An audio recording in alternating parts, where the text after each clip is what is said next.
Hello and welcome to the Cardiff Central podcast. On this squad building special day, we'll be going through the blue and black squad position by position and not just mentioning how much we need locks and tight heads on a loop before finishing with the Rags marching on in the SRC and the first preparing to face the Bulls.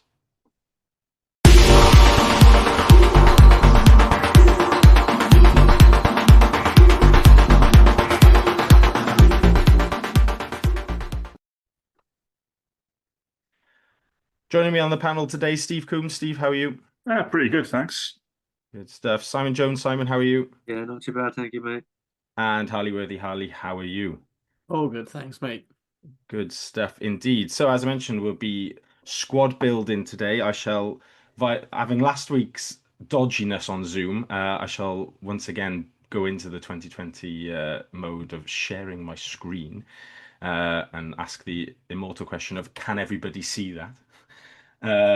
If you are watching us on YouTube, obviously you should be able to see this. I think the technology will allow that. If you're joining us via whatever podcast platform, though, head over to our socials. We're Cardiff Central or Cardiff_Central or Cardiff Central Podcast, some sort of mix of that on Twitter, on Blue Sky, and on Facebook, so you can see the graphic that was shared on Tuesday morning.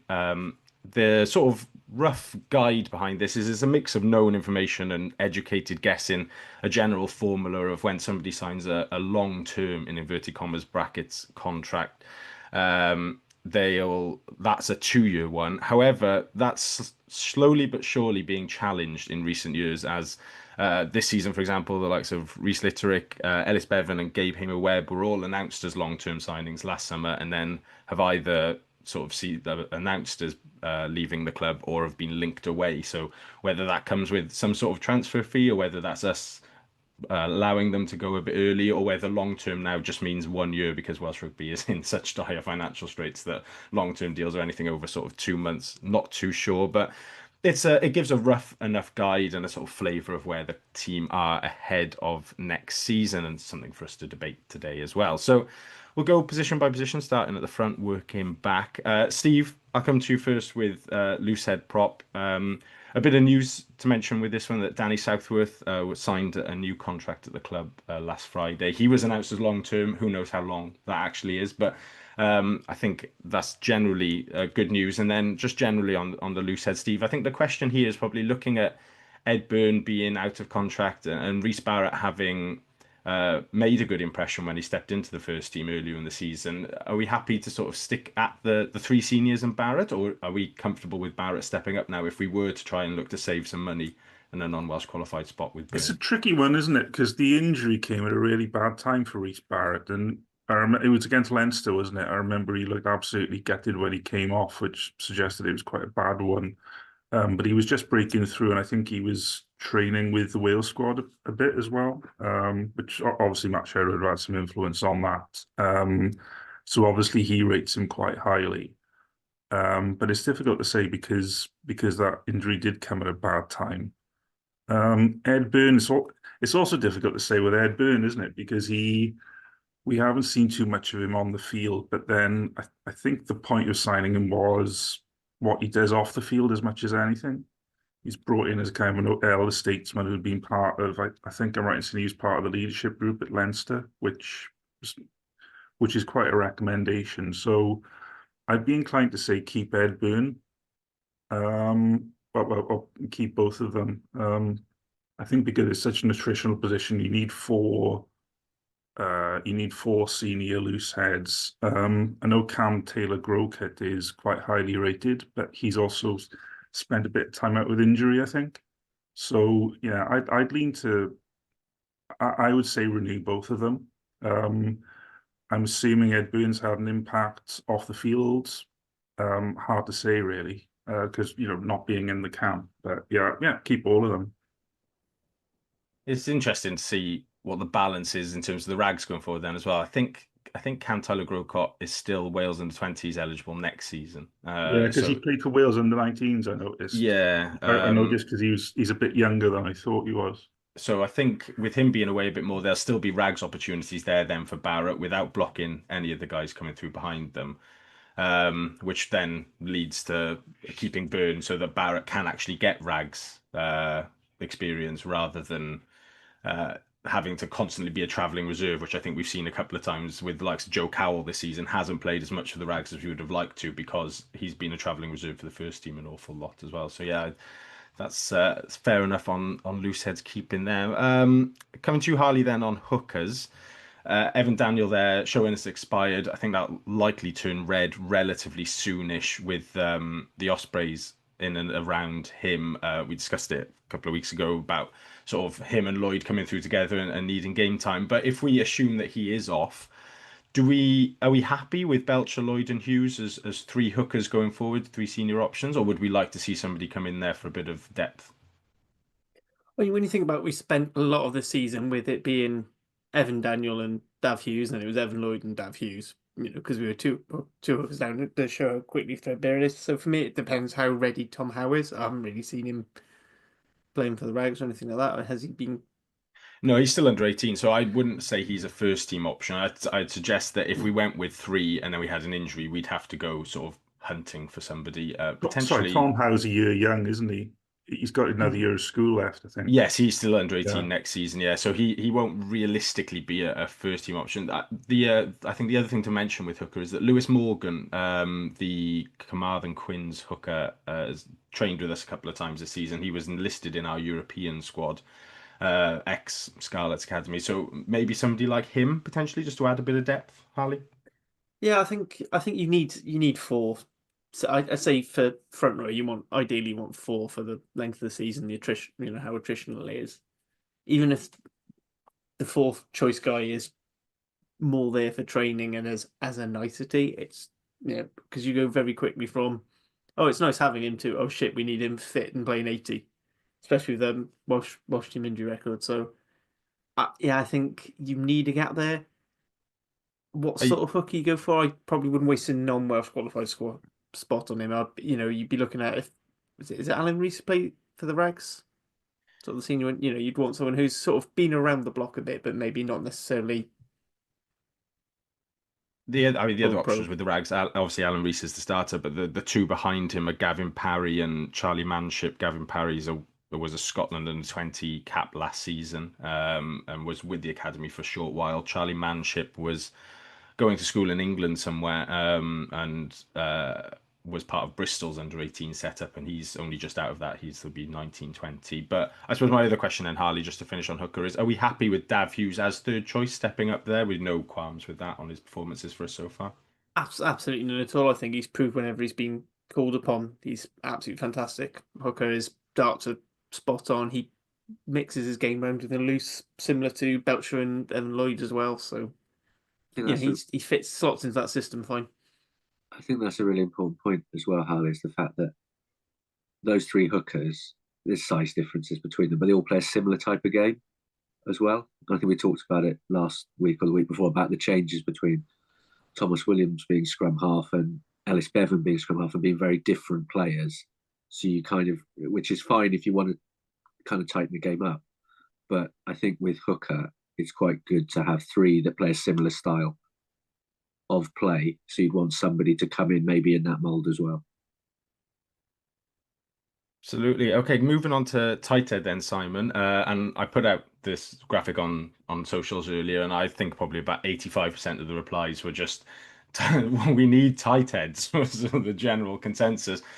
Just sort of going in depth on it a bit, looking at that list at the moment, as far as my sort of Googling and general knowledge where we don't actually have a tight head signed on next season. I think we'd all agree that Azarati we'd hope to sign him, and I haven't heard that it is like not likely to be there next season. We know Reese Litterick is leaving for Edinburgh. Will Davis King then is turning 28 this summer. Not too sure what his contract scenario is. He's like one or two other sort of fringe players where I think we've signed them to new deals in the last few years, but haven't sort of openly announced that because they're not the sort of big flashy headline type grabbing type players. But looking at that list, just how many tight heads do we need to add? Is it the case of do we just kind of bank it all on one really quality option, or do we spread it around a bit and get two in just to make sure we've got sufficient depth there? What would be the ideal situation for Cardiff, I think, going forward this summer? Well, I think it's also working out who will go with Wales because Asparati's kind of been in and out a bit. It fell out of favour for a little while. You'd assume that we're not blessed with tight heads. You'd assume that he will probably, whoever the next Wales coach is, will be in and around that squad. So, you need at least two others, I would have thought. I mean, Will Davis-King's an interesting one because he's one of those that you see him come onto the pitch and you're like, well, he looks like he's got the potential in terms of his size, but it's never quite lived up to what you kind of see physically as a player. And I don't know, props develop late. We talk about that a lot, but he's 28 now, and you'd expect to have a kind of a breakthrough this season or, the season before to really establish himself. So, yeah, I mean, it's top of the recruitment list, really, isn't it? I think you'll need at least two with Litterick going and the contract uncertainty with the others. I would suggest it is a non-qualified Welsh player as well. We're bringing in. We're looking for somebody that will just turn up that kind of Felice model of just rolling out 7 out of 10 performances, just being there, being a bit of a workhorse that can step in when Aserati's with Wales. But yeah, I mean, Joe Cowell's still a few years off. I don't know how old he is. I know he's seen as a prospect. He'll be a little bit older because he has come through the university pathways, and so I suspect he'll be 22, 23 rather than your sort of what you might expect as 19, 20 just coming into senior academy. But yeah, adjusted for how long he's been in the pro game, he's still very raw in that sense. Yeah, so you'd expect him maybe to get a bit of game time somewhere next season. Could start bringing players into the professional game at that level. So as long as he stays injury free, you'd expect him to be given a bit of game. So, you could probably get away with one, but I think you'd need two with Litterick moving, and you've got space. You've got space in the with the non-Welsh qualified with who's leaving to kind of really target that. But they're not easy to come by. I think good quality tight heads to lock out that scrum. That's the key point, I think. And my follow-up question to you on tight heads would be, do the club have to sort of row back, or Jockey in particular has to row back on what type of player he's looking for to a degree? Because I think we're obviously a team that builds itself on playing high tempo, expansive attacking rugby. And we ask our props to do then a lot of that. Guys like Aserati, Southworth, Domachowski, even Litterick has developed this, that they're very mobile, they're good with their hands. Do we have to say, right, okay, we're still lower down the budget pecking order. We really need a good tight head, especially in the sort of deep dark months of February and March and the end of November when internationals are away. Can we do sort of similar to what the Ospreys almost do with Tom Botha, who these days is a good scrummager but offers very little to nothing around the field now? Do we have to say, right, let's just sign a good quality scrummaging tight head and we'll carry him through the rest of the game if we can, just to lock out that scrum and give us that platform to play off? Yeah, I mean, I think you can with a tight head have somebody just to do that job. You'd still want somebody that can play 60, 65 minutes at a push. So you wouldn't want a situation where you kind of have somebody that is playing 40 minutes or 30 minutes and then is blowing and you're kind of like, right, we're going to have to bring somebody else on. So it's not that kind of luxury, or let's just get a name in that's right at the end of their career and we'll get a good 30 minutes out of them. It's still got to be somebody who can go when needed, because I think there's a couple of times where Aserati stayed on for quite long periods of games as well.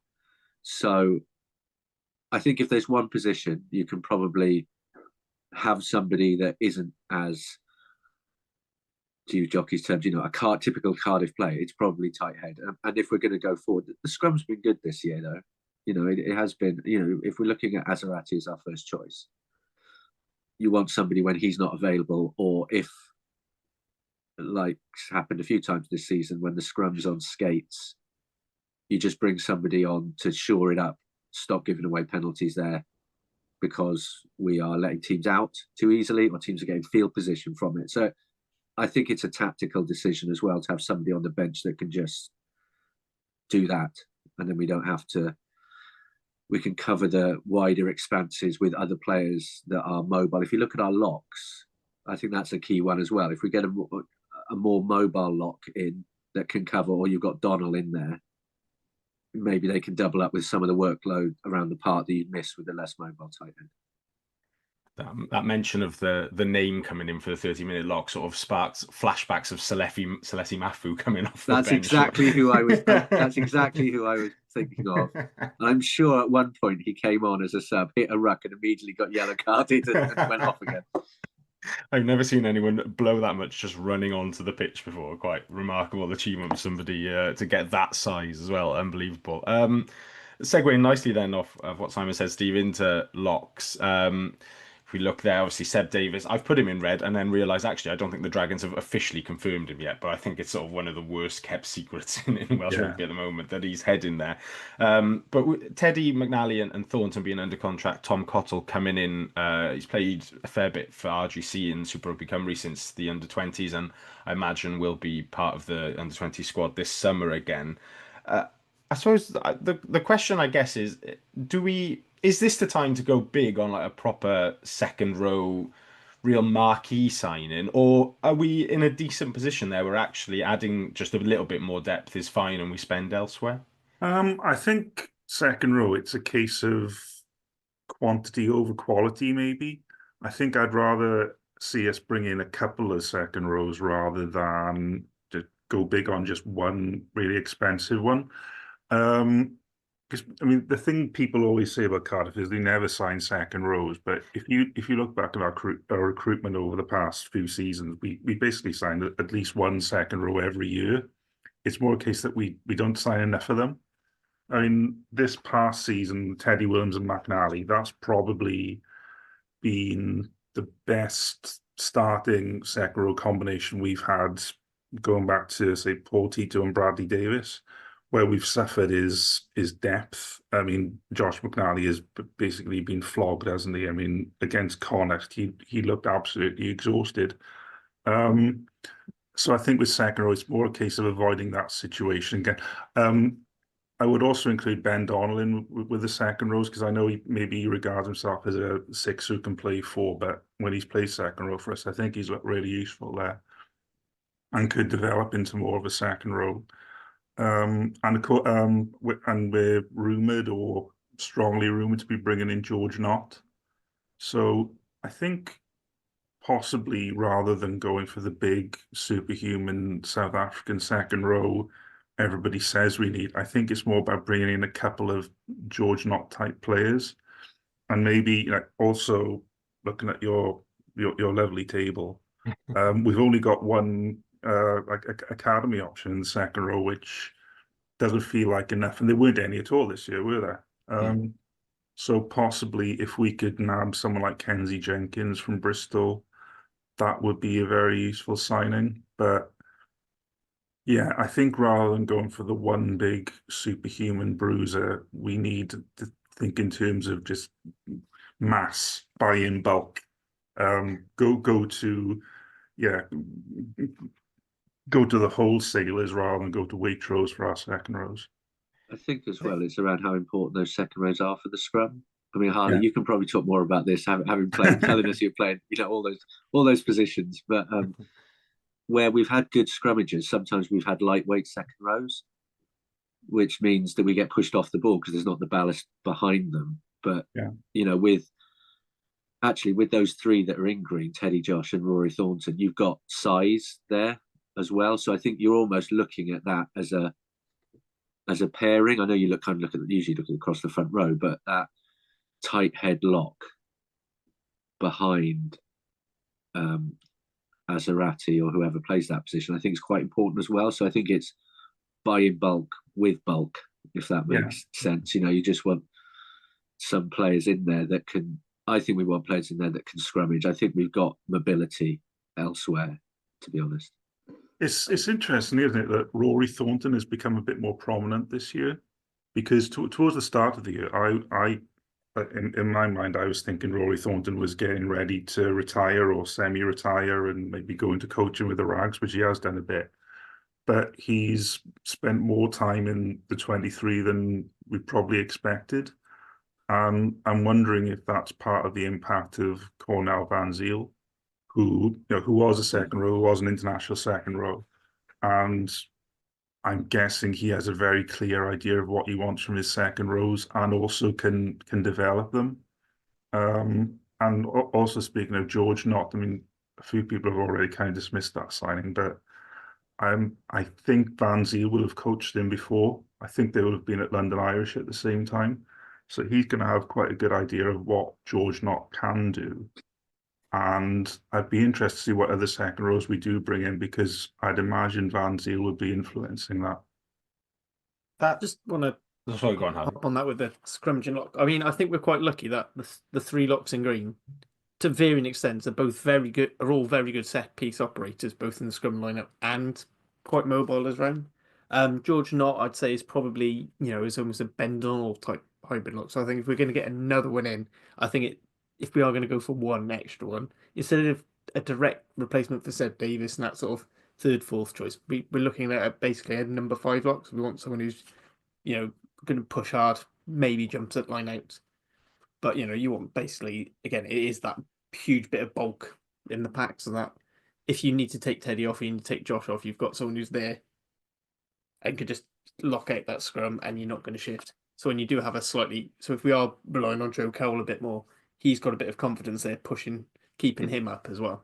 Yeah, and I suppose the other thing to say about second rows is, as with tight head, this is where we need to use our non-Welsh places. A big part of recruitment is going to be deciding, where do we use that allocation we're allowed, and it probably has to be those two positions. And I know we've probably been saying that every season for the past 10 years, but it remains the case. I think we've got at least two non-Welsh qualified places available, and they probably have to be used on tight head and second row. I guess my follow-up, Steve, for I think there'll be some listening who are finding that far too positive regarding Cardiff locks, and that is the one thing we all cling to, that we need more better locks. But let's say Teddy Williams next season, I think we'll probably see less of him. He's going to be more and more involved in the Team Wales setup, and Josh McNally, judging by his comments about he thought he was done last year, he signed another year deal. I think it's probably fair to say that it's the last 12 months we're going to see of Josh McNally before he potentially hangs up his boots. So if he's coming towards the end a bit, would we be happy going to a Connacht or somewhere like a Glasgow in the middle of the Six Nations period with a George Knott and a Rory Thornton at second row? Is that good enough to get the win, or even with is it coming into a better setup now with Van Zyl there and with a more settled pack, that we can carry that to victory in those games, which can define whether you get success at the end of the season or not? Well, again, I'd have Ben Donald in there as like my starting second row if Teddy and McNally aren't available. Particularly going by his performance against the Ospreys, he's well capable at this level in the second row. Him and Thornton and George Knott. It's You say it and it feels wrong, but going by what Van Zyl has done with our second rows so far, they have performed beyond what we may have expected, and you'd hope that would continue. But like I say, a couple more names in there, a bit more options is going to be the secret there.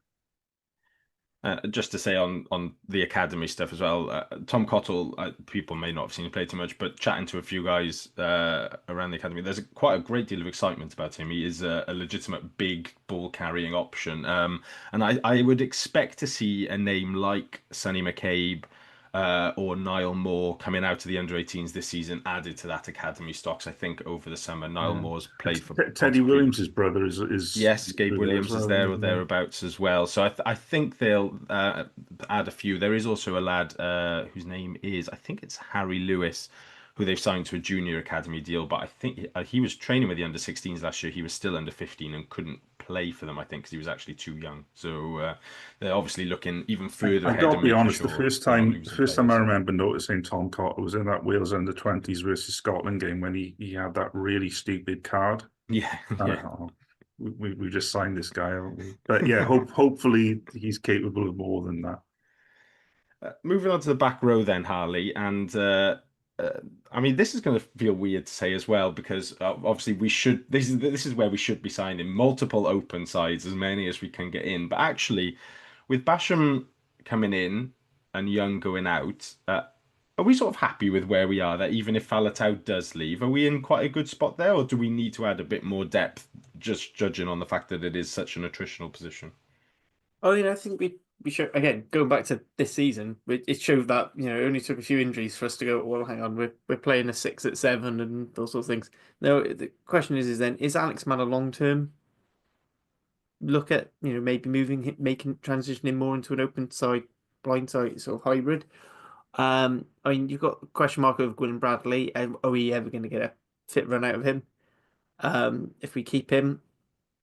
Otherwise then you got Lucas Delarue, who again I think for me is more of one of those players who sort of flitters around the back row. I don't think he's necessarily true open side.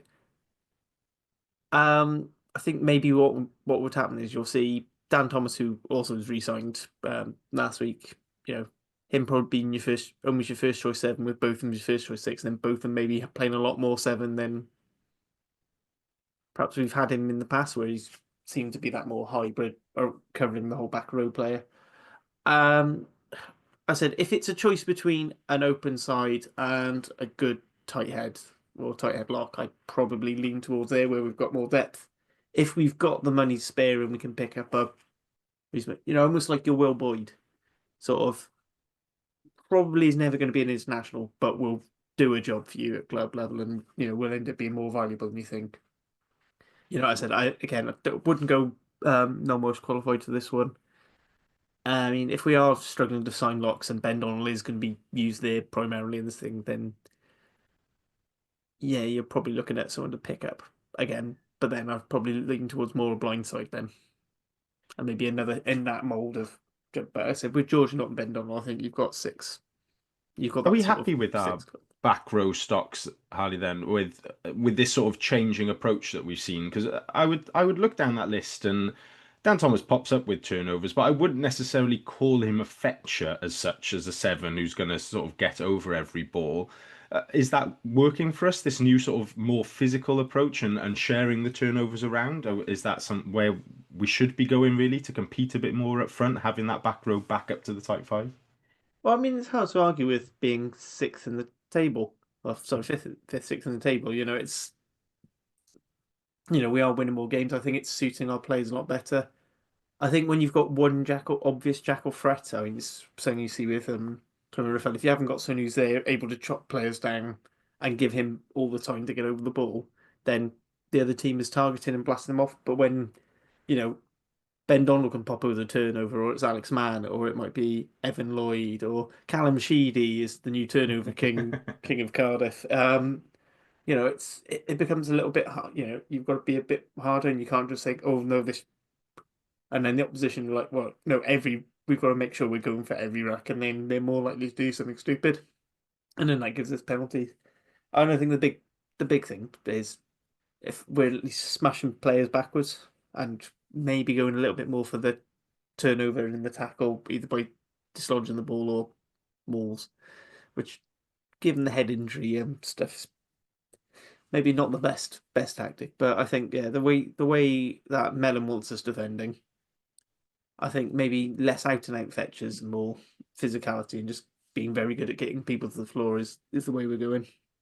I think if you look at that, both man, either Alan Lawrence or Falatau, like back row, there's a lot of, it's really physical, and I think that we've seen that balance more towards the end of the season, where we have match teams that physically overwhelm us at times, and I think whether through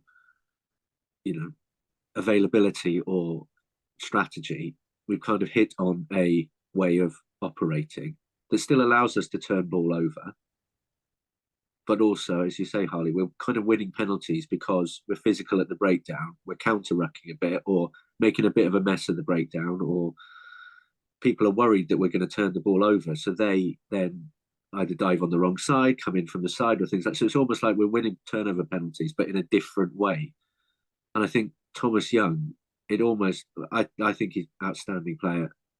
I think he's done, watching him play has been an absolute pleasure for the last few seasons, and I'm gutted that he's leaving. But it does start to feel quite different to actually what everything else is being structured around him. To have that player that is that very kind of, as you said, a Fetcher, very pure turnover king. And I think what we'll miss probably from his back row is his pace, because I don't think we've got a necessarily quick back row now. But I think we've decided to go in a different direction there. So it will be more of an Alex Mann, Dan Thomas, I would have thought we'd be looking for, to kind of do your turnovers, but actually just get people down, just tackle them down, and then let's see where we go from there. Because as I said a couple of weeks ago, against Ospreys and Munster, one of the biggest risks was us trying to turn the ball over on halfway, and giving them a penalty. That actually we were quite comfortable. You stay there, you're not going to get past. So, maybe it is a change in system where we have kind of a bit more equality across that back three that can all do the physical job, and we don't have that turnover expertise. Yeah, I think on the pace point, it'd be interesting to see what happens with Lucas De La Rua, I think, next season, because he is somebody who has got a bit of gas about him. We've seen it with the Rags and with the 20s. He's done his time with both now, really. I think he'd probably be turning 21, 22. And in a 6-2 bench, he could be quite a good option to bring on in the absence of Young there, just to add a bit of youthful energy in the last sort of quarter of games. I agree with Harley that he is a 6, 7, 8. He doesn't, he can slot in wherever and do a job. He doesn't have a specific position in that sense, but he's quick, he's physical, he's got a good set of hands, and with a number of Cardiff back rowers across the under 18 and 19 Wales squads over the last few weeks, I imagine we'll see a couple more coming into the academy next year. So it'd be interesting to see how much game time Lucas De La Rua gets with the first team next season. Also, William Bradley's shown a fair bit of pace when he's played. When he's had the opportunity, he's looked very quick indeed. So it'll be interesting to see what happens with him, because obviously he's missed a hell of a lot of rugby with his injuries, and apparently he's still with us. The Dan Thomas re-signing article seemed to indicate that Bradley's still going to be with us. You'd think, I think he must be about 24, 25 now. So you'd think he'd want to be, he would want to be somewhere where he will play now that he's fit. So yeah, it'd be interesting to see what happens. I'm still kind of hoping we use him as bait to get his brother in, because his brother would be a very handy player to have in the centre. But yeah, Bradley could be the answer to that, to get in the flanker who has that physicality but is also pretty quick. And Bradley got him in orange or unknown at the moment, because similar to sort of Will Davis King, the last contract I found that Bradley had signed was 2020, I think. So unless we'd signed him to a major 6-year contract back then, I'd suggest there's been a few that have gone unannounced. So not really sure exactly where his contract. But yeah, as Steve said, with Dan Thomas's new contract, it was mentioned that he'd be competing with Gwilym Bradley. So I assume he is hanging around. Moving on to the backs then. Scrum half, not going to dwell on too long, because it is pretty settled as it is. Mulder's now clear first choice. Ali Davis is the experienced option. Bevan seems still likely to head west this summer, with a replacement lined up who still not going to break confidence by saying who it is, but there's something coming in, so it's pretty settled there with Sean Davis on the way through. Fly half then, Simon. I guess the big question here, obviously, Tina Stabia leaving, Callum Sheedy still there, and Johan Lloyd coming in. With Lloyd, how important is it going to be for us to get him in the team, mainly for his goal kicking? And if so, where does that happen? And does Harry Wild perhaps coming out of the 20s and needing a bit of first team game time also link into where we're going to use Lloyd next season? Yeah, I think so. I mean, it depends on whether we just bite the bullet and give goal kicking to Ben Thomas permanently. I think there is something about it was very strange against Munster of Thomas taking some of the kicks and Sheedy taking others with no rhyme or reason as to who was taking what kick at times, because there were kicks that you're thinking, well, that's out of Sheedy's range, and he was taking it, and others that suddenly Ben Thomas would be stepping up. So either way, for next season, that's got to be agreed that we're going to go with Ben kicking the goals. Ben does kickoffs anyway. I think he does dropouts as well. That allows Sheedy to just concentrate on managing the game, which we've all agreed he's done brilliantly in the last few weeks in terms of that, and has really grown into that player. Lloyd at 10. I don't know whether it's worked at the Scarlets. I see a lot of Scarlets feedback going, he's a fullback. He's not a 10. Great player, but you signed a fullback. Give him a go there. I've got absolutely no issue. I think again, the Wales question comes in of does the new coach, because Sheedy's what, 28, 29? He's still, he'll have come back with, I want to be in the shake-up for the Welsh 10 jersey. No one's grabbed that by the scruff of the neck at the moment. I think Anscombe's, I can't see him being capped again. It looked like his legs had gone completely towards the end of the Six Nations. So that is up for grabs. So you could have a situation where both Sheedy and Lloyd are with Wales, which would leave us really short. So I think, expect to see Harry Wild there. Are we inclined to bring someone else in? I don't think we probably are, because you could move Ben Thomas across if needed. But it does feel just a little bit light, just having two senior 10s. If Rory Jennings goes as well, I think Stefan Manuel played at 10 at the weekend for the Rags. He was certainly down to play there, but I don't think he is a 10. So, yeah, I think it's one of those where if somebody is available and the price is right and it works, let's get another bit of experience in, because it would only take a knock to Sheedy or Lloyd and then suddenly you're in a spot of bother. So it's kind of like scrum half. You've got two decent starters. You want somebody else just to keep the competition up as well, because I don't think Ben Thomas now his long-term future is at 10, or will be seen as a 10. I think he's nailed that 12 jersey down. So he seems to enjoy playing more at 12 as well. So I think we need someone, but it can't be someone who expects a lot of game time, if that makes sense. Almost a kind of like David Hughes has been in hooker for us this season. Come on, never done anything wrong when he's come on.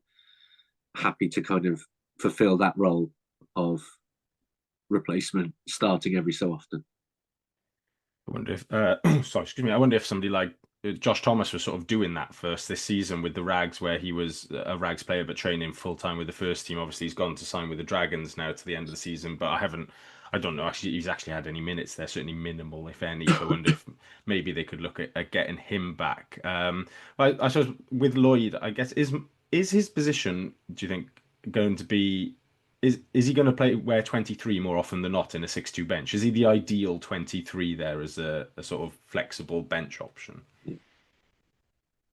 Go on, Harley. You look like you're about to jump in. I think he could be 23 in a 7-1, because he has apparently covered and played scrum half a bit, and I could see him doing that. And He's almost as versatile as you, Harley.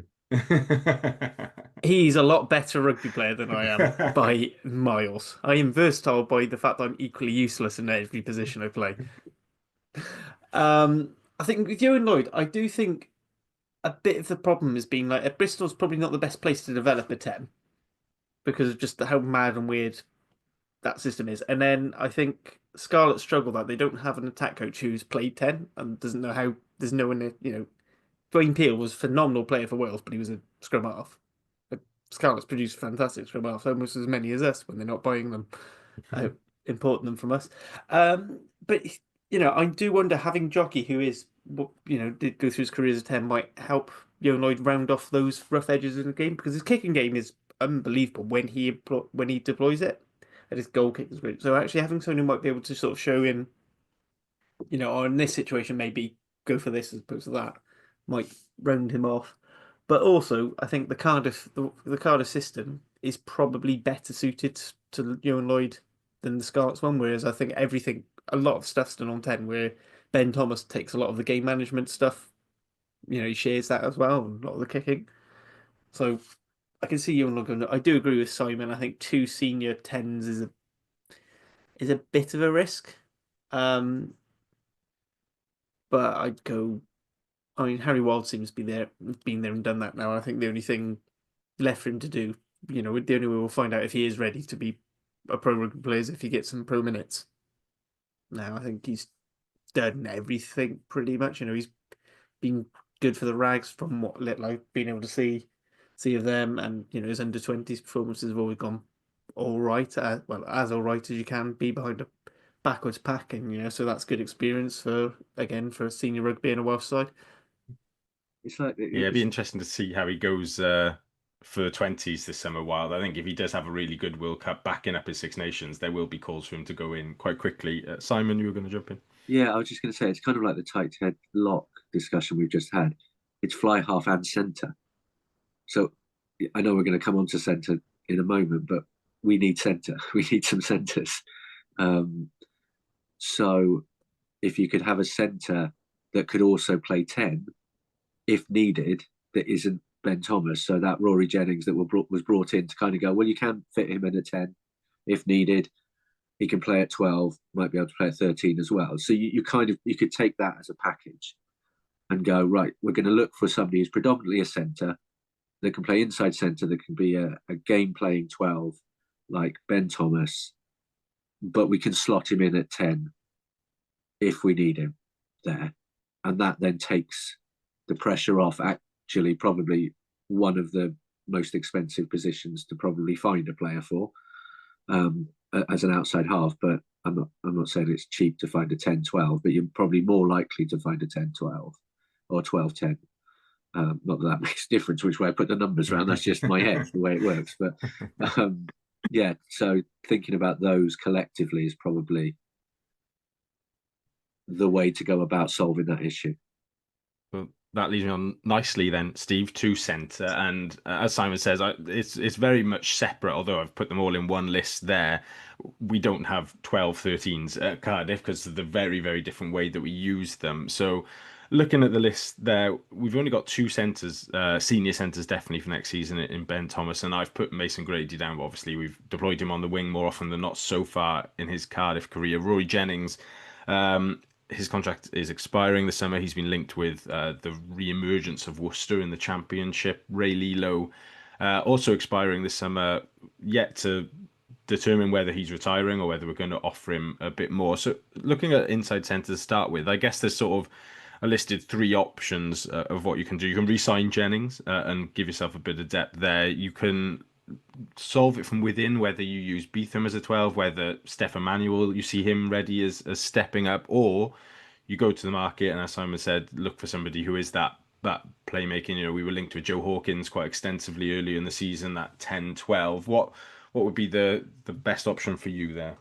Yeah, I was going to say you may have done your table completely wrong, and instead of having fly half and centre, you should have had say like 5/8 and then just one centre because that is basically how we play. I mean, it's like the scrum half is like the rugby league dummy half, and then we have the two rugby league halfbacks at 10 and 12. So yeah, thinking about that, I mean, in that inside centre role, Ben Thomas is outstanding.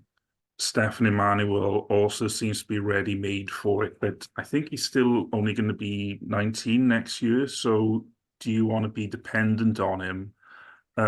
We were just talking about the versatility of Yo and Lloyd. I'm pretty sure he can play 12. I think he has for Bristol.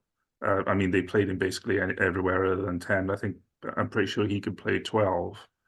But I still think we need someone else who can fill that role because I don't think you want to be in a situation where you have to pick Stefan Emmanuel there because I'm sure if we picked him there for the odd game, he'd do very well. But it's another thing kind of being dependent on him having to play every single week when he's still fairly young. So I think like I possibly would look to re-sign Rory Jennings. And if not re-sign Rory Jennings, then find a player who's similar. Um, the trouble with that being that Jockey seems to want something very, very specific from his 12. He wants him to be a playmaker who's also, sturdy enough to play in the centre. And those players are actually quite rare, which is why I think we've ended up using a non-Welsh qualified slot and going for Rory Jennings. Um, so it's a key role, and even if we don't keep Rory Jennings, I think possibly still bring in a non-Welsh qualified player because to have that cover because it is so important to the way we play. I think we found ourselves having to use a makeshift 12 in that very important role with Jockey's system. We'd find ourselves struggling.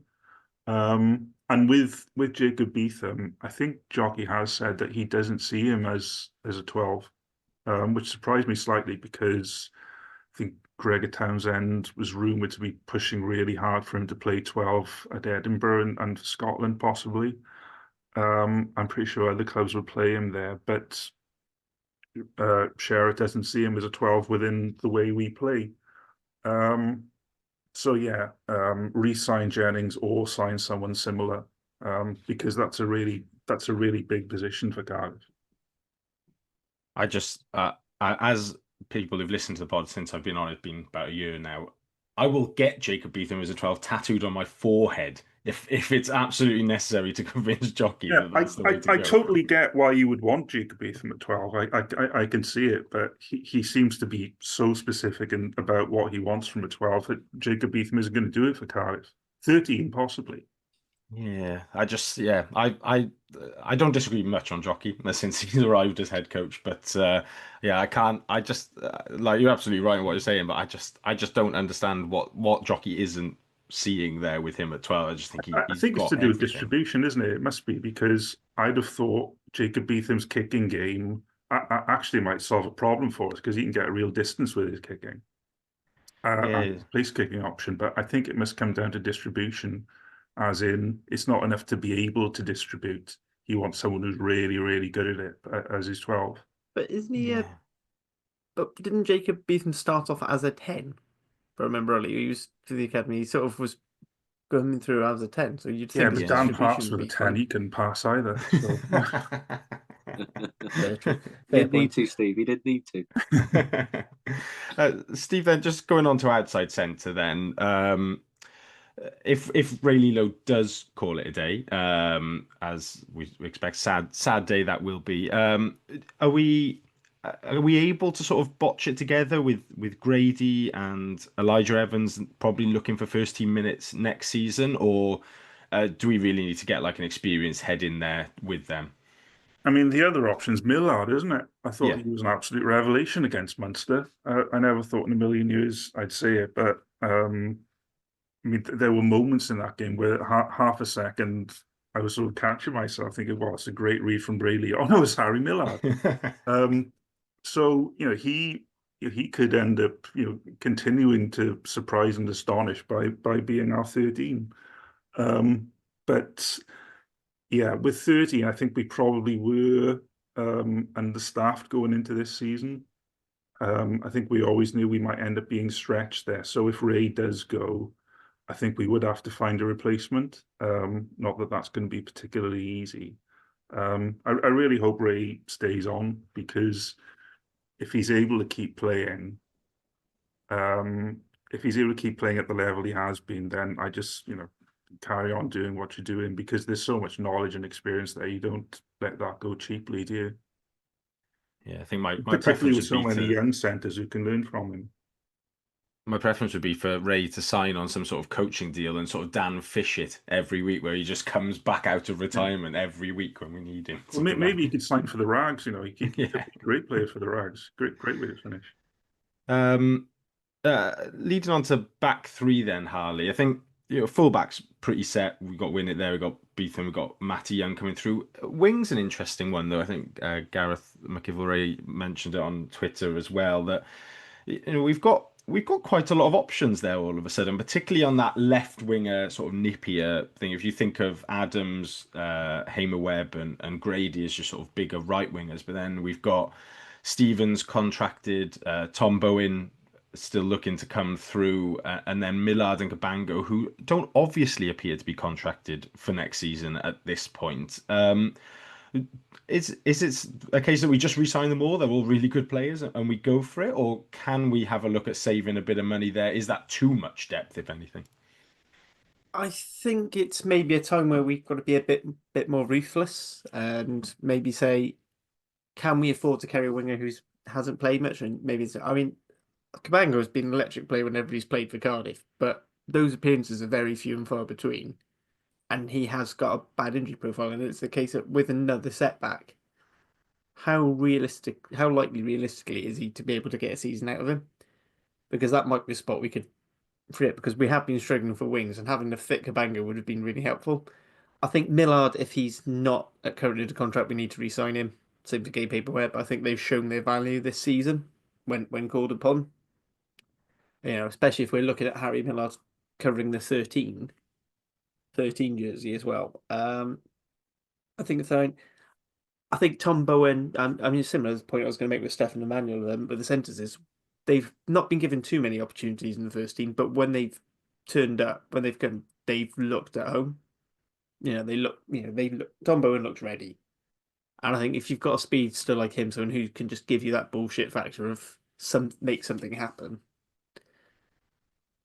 you're probably looking, well, I don't think we need as many true senior ones, and maybe the likes of a Cabango might go. I think with the full way we run our 14 jersey, I think you need to have a little bit. You probably need more of our 14s than our 11s because just the physicality of it all, and Josh Adams isn't getting any younger. You might want to nurse him through a few things a bit more. That I said I'll keep Gabe just to physical. For me in that list, if you're gonna let one go, it is probably Cabango, unfortunately. But that's it being said, if he looks like he's fit and firing to go next season, keep them on. Tricky one, isn't it? Because if it's Cabango, Bowen, maybe Stevens, they're not the type of players you have on the bench necessarily. With the way our bench works, they're either going to be starting or they're not playing in a sense. So the others, Josh, Harry, Gabe, they'd all could fit in at a 13, could fit in at fullback. They've got that versatility that at the moment the others don't have. So it feels like those three are competing. I agree with you, Harley. I think Tom Bowen's ready. I think it's just finding the right game time for him. I don't necessarily think he's a starter at the moment, but it's easy to forget about Ewan Stevens because his injury was so bad that he was on fire. He was scoring great tries. Millard's coming. We seem to have a lot of injuries on the wings as well. If you look, whether, as you say, it's because of the nature of the game that we play, there's a lot of jumping and running and chasing that just lead to wear and tear. So I would be tempted to sign everybody and just keep it. I agree with you, Harley. It is ruthless. It's professional sport. There's something about Cabango that I think it's got to be a judgment on whether his injury has taken away what makes him such an electric player.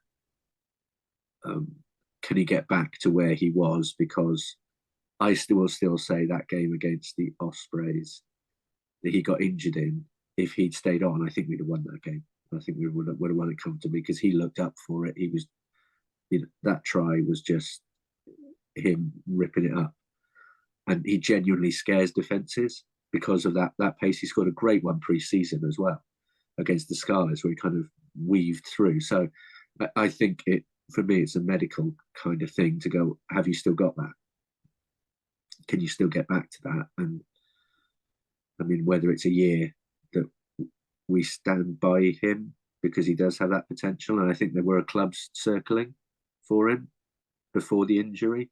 So it wouldn't surprise me if we see an extension to see whether he can get back, but maybe a 1 year if he's out of contract this year. But it would be amazing to see him back and competing with Bowen and Stevens for that. That depth it gives you without again losing the style we want to play in at all.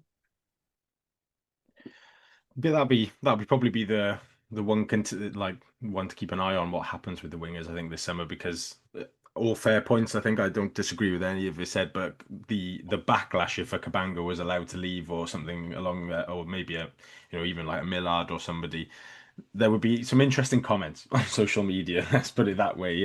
They'd have to put their hard hats on when they announced that was the case. So, but as you rightly say, I'm wondering if this is a case where loaning players out is appropriate.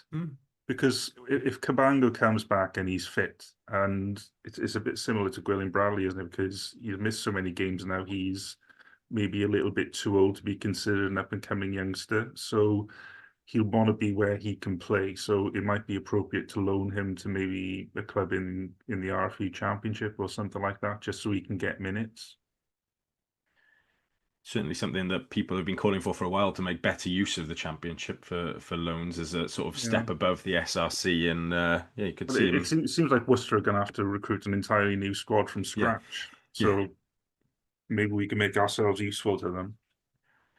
That'll certainly be interesting to see. That's squad building done. So we'll obviously come back to it as the summer goes on, and then before the start of next season. But I think there's general positivity there. I think the squad's in a pretty decent spot. There's certainly not going to be the sort of mass departures that we've seen in previous years. It doesn't obviously seem like we're going to be losing any major names that we might otherwise would have kept. Probably Thomas Young aside, that we would have re-signed, I think, in an ideal world. But with Basham coming in, that certainly softened that blow. So fingers crossed the rest of the recruitment and retention window is a good one. I suspect we'll have a few more announcements once everybody's back from South Africa in a couple of weeks, and we'll see that really pick up as contracts are finalised going into the off season and ahead of pre-season. Right, I'm going to stop sharing on that one. And we're all back, lovely. And that leaves me nicely to say, if you're looking at our lovely faces on YouTube, please do feel free to like the video and subscribe to the channel. If you're listening on whatever podcast platform you're on, do subscribe to Cardiff Central Pod and give us a rating, as long as it's 5 stars. If it's less than 5 stars, not interested in your rating at all. We don't do continuous improvement here. We're already at elite level. Moving on to the second half of the pod then, a bit of on-field stuff.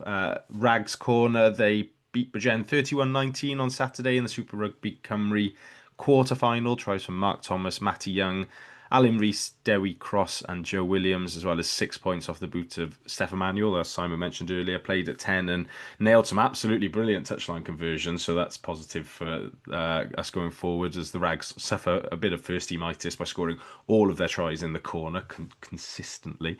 The game itself, Rags were never in top gear, to be honest. Steph is a great player. He's got great rugby IQ and lots of skill set, but played very much like an inside centre, playing at 10. With a bit of backline reshuffling during the game as well, Tom Bowen looked like he was half hobbling as he came off midway through the second half. But a big battle against a determined Bridgend side, a few flashes of quality when it mattered, and then the forwards putting on a big showing. Alid Ward won man of the match from blindside flanker deservedly, but any of the back row could have won it for their contact area dominance. The tight five were on top of the scrum and the maul. Ethan Lloyd's kick-in got better at scrum half as the game went on, and Elijah Evans looked really good with 2 key line breaks leading to 2 of the tries. Next up, the Rags now face Newport at the Arms Parks. It's going to be Sunday afternoon, 2:30, because of the Bristol v Bath game in the Millennium Stadium on Saturday. Another all-pay game, early bird tickets until Thursday at 5 o'clock. It was 1-1 in games against the Black and Ambers earlier in the season. They beat us at the Arms Park. We beat them at Sputty Park, and they got to the semi-final after getting past Aberavon last week. So that'll be a good game, and it was great atmosphere on Saturday. I'm sure it'll be repeated on Sunday with a decent crowd. Newport people come in droves. Do remember to get your jabs though, because they've got all sorts of diseases. Those people just absolutely great unwashed coming across the marshlands. Looking ahead then in the final part to the first team getting back in action Saturday afternoon, they're playing the Bulls of Pretoria. The Bulls are currently third with 58 points. They're a point behind Glasgow, 5 points ahead of the Sharks. So they're still playing for what? Well, if they get above Glasgow, they'd be home in the semi-finals. So they've got a little something to play for there. 3 times we've played them so far since they've joined the URC. 3 times we've lost. Most recently 12-18 at the Arms Park in November 2023. Grady and Ray Lilo with our tries and De Beer with a conversion. Harley, what do we know about the Bulls? What are we expecting from them up at altitude there? Well, cliche is big pack. Some Springbok quality talent. A lot of their players are probably players who are good enough to play Springboks, but maybe aren't necessarily the first choice, and they're with them year round. Their head coach Jake White is a character. Is probably the best way to go about him. He's linked with every job ever going, but he knows how he wants his team to play, and it's dominance up front. Let the backs do the fun stuff out behind. This season, they've been in fits and starts. They sort of tried to front load this season, so they had a very good first few rounds. There or thereabouts, they're probably going to finish about second with Glasgow's injuries slipping off. In terms of how we compare to them, actually, in terms of tries scored per game, they're on 3.6 or 3.5, so we're getting up on there, but they only tend to concede 2.5 tries a game, whereas we're closer to 4, 3.4. Yeah, I think you're going to be looking at the likes of, was it David Creel? I think when the inside centre is absolutely fantastic. Emrys Papier. So excellent. I mean, I just keep going back to their massive pack. They basically quite regularly put out a 4-lock pack and then have Marcel Coetzee just stuck on the back just to turn the ball over and get over. You're going to be expecting a very physical game. They're not they're not unbeatable, but teams have gone to Pretoria and won, most notably Glasgow thing. I think it might be a stretch too far for Cardiff. So I think for us, really, I think we're maybe going for a sort of 1.5 side and hope we get through cleanly, because it is a 6-day turnaround for the Stormers game, and I think that's going to be our best place to target either a win or a minimum of 2 points. Bulls have only conceded one, I think, 1 or 2 try bonus. Yeah, let's double check my spreadsheet. Yep, they've only conceded 2 try bonus points. I think both of them have been away. So, but Leinster hadn't conceded a try bonus point at home until we rocked up. So, if any team's going to do it, I think it's us. So I think we've got a chance of a point, but I think it's mostly going to be, as I said on the wrap last night, it's going to be more damage limitation and limiting any damage to us physically. It'll be the big thing. David Creel definitely fit in that description of should be a Springbok but isn't, because every time I watch him play I just think, how is this guy not like a 50 cap international? He'd walk into most other national teams, because South Hanyu African Am and joke. Jesse Creel exist. Yeah, it's a joke. It is baffling how good some of those players are, to be fair. Simon, obviously Harley mentioned there, so it's not a place to go and get many points.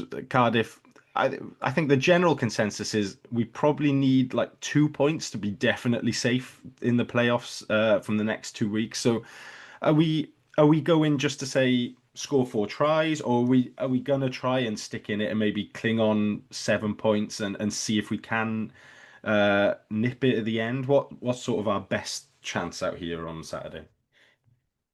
Well, with the form we're in, I think we've got to go and we're not going there.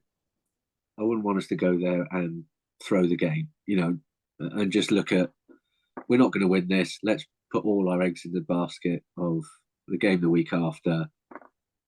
Too much pressure then. I think exactly as Harley said, we've got to be realistic about where the Bulls are in the league, regardless of playing at altitude at, what for an international ground is an incredibly intimidating ground, probably less so at a URC level. But yeah, I would target the 4 tries. If we get within 7 and get the second bonus point, great. But I would take it as let's kick our points. Let's go to the corner when it's sensible. Let's try to lock them out. I think it's just an incredibly difficult place to go with with altitude, not being used to it, not having a lot of time to acclimatise to it. It's just a kind of roll of the dice. I know, Tony's probably screaming at this podcast now because he said just wrap it all up, beat the Bulls, then rest of the week on the beach. So if we get 2 points from that game, it will have been, I think, one of the performances of the season. To get that would be incredible. I think if we can get one, we'll have done very well. Just being realistic with who they are, as you say, Harley, they still need a win. They still need to win games in order to get that home draw and to finish as high up as possible. So it's not like they're kind of cruising or anything like that. I think they'll want to get maximum points out of this. We'll go and try and wrap that up as early as possible. Might play into our hands then. They wrap that up, ring the changes, maybe a little bit of cohesion issue with some of the changes. I'm sure who they'll bring on will be equally as massive and talented as those that they are taking off. But it might help us a little bit if they wrap that bonus point up early. But we need to fight and we need to back up what we've done against two quite physical sides. This is the step up from Munster and the Ospreys is the Bulls away. So be really interesting to see how we go. We're really interesting with the team selection. Yeah, I'd target at least one, probably try scoring. I don't think we're going to get within 7 points of them, but that sounds quite pessimistic. But I think it's probably realistic about where they are squad wise and where we are squad wise. Well, I went with you being optimistic there because you said just kick our points. When have we done that? Score tries near the posts. That's all I want from Cardiff this season is one game where we get a bonus point and score 3 vaguely near the posts rather than diving 3 penalty in the tries because then we don't have to think about conversions. Penalty tries only, Harley. Yeah, you're right. Just wait and get high tackled as we cross the line every time. See if that works. Steve, we're not going to do like a full team selection this week. There's too many variables that we don't know about in terms of injuries and who's actually gone to South Africa and all that sort of stuff. Also, been going a bit already. But in terms of how we approach these next 2 games, and probably thinking ahead to, with quarterfinals to come, hopefully, and that sort of thing as well. Is it like full 15 this week and next week and go for it? Or will Jockey have to be a bit mindful, especially with the altitude and that sort of stuff and the travelling of picking sort of a mix and match team, as it were? Yeah, I think we go out and try and smash them personally. No, the way I look at it is they're 2 cup finals. And the nice thing is, even if we don't win those cup finals, if we pick up a couple of points, that's enough. So you talk about going for 4 tries, and yeah, I agree that's that's the most likely way of doing it. But the way to get those 4 tries is probably not to play sevens against them. It's probably not to throw the ball around crazily from the off. It's to go out and try to win it, whilst keeping in the back of your mind that even if you don't win, if you just keep playing, keep scoring the tries, then that can be enough. So I would go, all hands to the pump, go full strength from the off and try to do that in both games. The only twist to that might be is we may try and be clever and try and load the bench, because there's the possibility that if the Bulls do get a bit of a lead, they might slacken off a bit, and then if we're able to bring on Faletau and Young, we might be able to catch them out a little bit. But no, I think you got to approach it as a winnable game, even though it is a massive challenge. Just let's go out and try to win the game. I agree with that completely, Steve. I don't think us trying to score tries from our own 22 7 minutes into the game is going to be a particularly I'd be good very look at happy if you altitude. do that. Having climbed Merthyr Mawr on Sunday, I'm used to altitude, and the bad back on Sunday evening was quite chastening. But I think that's where I was getting at with kicking our goals. Let's try and win it. You take it on as we can win this. We've got to keep the scoreboard ticking over. and just see where we get to.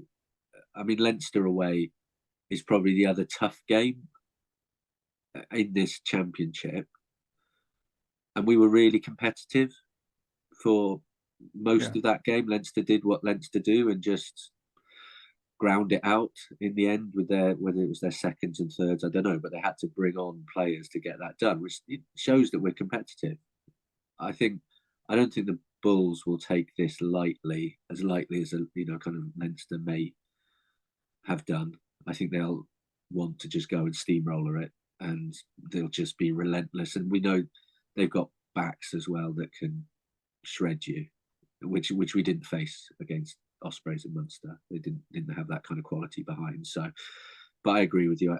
We've got to go with the mindset of let's win this, and even if we're chasing for tries, keep playing it tight and sensible, because otherwise it'll be a blowout. And if we concede 50, 60 points, it's very hard to lift that team then to go and get to or get a win against Shark. Is it the Shark? Stormers. Stormers. Yeah. Stormers. The week after. I mean, it's just we knew it when the draw was made for the season. These were just horrendous fixtures to end with. It was always going to be two of the hardest fixtures to go. But again, I mean, Stormers are beatable as well.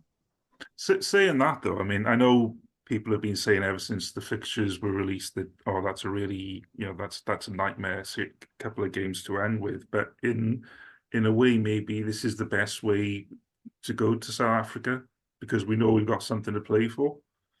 I mean, if you go there earlier in the season, you probably attempted to look at the games after it and target those. The way it is, these two games are everything now. We've got something tangible to play for, so we probably treat it that much more. We probably treat it differently and take it more seriously this way. So the way it turns out, there's probably a positive to it. I think there's still also. think we should have Oh, sorry, done go on, better. Harley.